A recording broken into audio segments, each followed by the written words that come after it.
पिटाई जी इस समय सबसे ज़्यादा बड़ा मुद्दा जो है शंकराचार्य अभिमुक्तेश्वरानंद का चल रहा है। मौनी अमावस्या को लेकर जो है स्नान नहीं करने को लेकर बड़ा बवाल रहा उसमें। अब भी वो लगातार विरोध कर रहे हैं, क्या कहेंगे? क्या कहें। अब हम तो ये समझ रहे थे कि हम ही लोग रह गए मुसलमान ही, जो हमारे माननीय मुख्यमंत्री जी के निशाने पर है। मगर अब शंकराचार्य जैसे लोग भी उनके निशाने पर आ गए। क्या होगा इस देश का? हैं? उनसे ये कहा जा रहा है कि अपने आप पहचान बताइए, आपको कैसे डिग्री मिल गई। वो पहले अपनी डिग्री दिखाएं कि वो कैसे बन गए। प्रधानमंत्री की डिग्री तो आज तक न दिखाई गई। कितने लोगों ने किस पार्टी ने नहीं मांग लिया उनसे, उनसे आज तक नहीं दिखाई गई। इनसे आप डिग्री मांगना पूछ रहे हैं।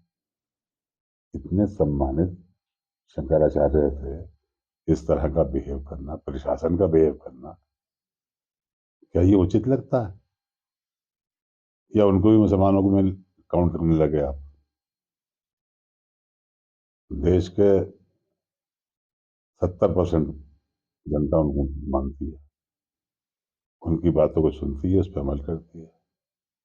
अब आप उनको ही परेशान करने लगे। क्या मकसद है आपका? अरे फिर देश वालों को शांति से रहने दो। जो जिसका काम है वो करे। आप मुख्यमंत्री हो गए, आप मुख्यमंत्री का दायित्व निभाइए।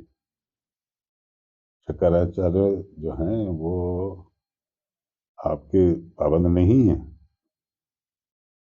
स्नान करने को रोक रहा, उनके साथ आपका प्रशासन इतना अत्याचार कर रहा है, चोटी पकड़ के खींच रहा है। बड़े शर्म की बात है। अब वो पुराना जमाना नहीं रहा। दुनिया देख रही है क्या हो रहा है। यहाँ की एक एक खबरें जो हैं उसी पर दुनिया देख रही थी जिस पर कोई इस तरह की घटनाएं होती हैं। जरा सोचिए, विचार करिए। आप बहुत बड़े पद पर बैठे हुए हैं। क्या ये आपके पद के अनुकूल है जो आप करवा रहे हैं? अब हद तो ये हो गई कि प्रदेश के पीसीएस अधिकारी तक आपकी इस बात को लेकर नाराज हैं, इस्तीफा दे रहे हैं अपने पद से। क्या हो रहा है ये? सिटी मजिस्ट्रेट बरेली के सिटी मजिस्ट्रेट अलंकार अग्निहोत्री ने भी इस्तीफा दिया है। उन्होंने भी शंकराचार्य को लेकर कहा है और शंकराचार्य मामले में को लेकर और यूजीसी बिल को लेकर उन्होंने जो है इस्तीफा दिया है। उस पर भी बड़ी राजनीति हो रही है। राजनीति नहीं, उनका गुस्सा है, उन्हें कष्ट हुआ इन चीजों का। जो जिसको मानता है उसके गुरु के ऊपर कोई हमला हो तो क्या औचित्य है फिर? सिवाय इसके कि अपने पद को छोड़ दो, चले जाओ। भाई वो पढ़ा लिखा आदमी, पीसीएस है आदमी, उसने कुछ सोचा तो होगा ना। लेकिन ये आपको सिर्फ पंडित ही मिले? पहले बतेरे पंडितों के साथ अत्याचार कर चुके आप, एनकाउंटर कर चुके उनके। अगर कहीं वो मीटिंग कर लें तो उनको आप शो कॉज नोटिस भी दे देते हो।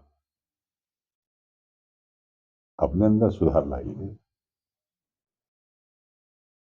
अपने विधायकों को खुश रखिए। शंकराचार्य को नाराज करोगे तो जनता के अंदर तो फिर रोष हो गई, गुस्सा आ गई। और उस गुस्से का इस्तेमाल कहाँ करना है उन्हें, वो अच्छी तरह जानते हैं। 2027 के चुनाव में क्या इसका फर्क पड़ेगा? अगर हालात यही रहे तो। क्योंकि इस समय विरोध चल रहा है, शंकराचार्य का विरोध चल रहा है, तो वहीं दूसरी तरफ जो है यूजीसी बिल जो आया है उसको लेकर भी सवर्ण समाज सभी हो गया है और वो उसका विरोध कर रहा है, सरकार की इस वो योजना तो का विरोध कर। यूजीसी के लिए तो सभी सभी लोग चिंतित हैं, क्या होगा। एक उन्होंने आयोग का गठन किया है, देखिए क्या निष्कर्ष निकलता है उसमें। हो सकता है कुछ चेंज आए। क्या लगता है आपको यूजीसी बिल को लेकर? नहीं, कुछ कमियां तो हैं ही, जो इतना रोष है। कुछ कमियां हैं, हो सकता है कि वो आयोग बना है जो भी उसकी इंक्वायरी इंचार्ज बने हैं, इंक्वायरी कमीशन में है। हो सकता है कोई इस तरह के सुझाव लाएं जो सबको संतुष्ट कर सके। इसमें एक बार कह रहा है कि सरकार का हालांकि तर्क तो यही है कि यूजीसी जो है जातिवाद को खत्म करते हुए समान भाव से सभी को रखने की ये योजना लागू की गई है। लेकिन सवर्ण समाज जो है इस पर विरोध कर रहा है इस पर लगातार। नहीं तो सवर्णों को कष्ट है इस चीज का, हो सकता है कोई निराकरण निकालेंगे, मगर सबको साथ लेकर चलें। तो आप मानते हैं यूजीसी बल में कहीं ना कहीं खोट है जिसका विरोध हो रहा है। अब इतना विरोध हो रहा है तो कोई ना कोई होगा, इसमें ऐसी कमियां होगी। आप क्या कहते हैं इसको लेकर? मैं जनता के साथ हूँ।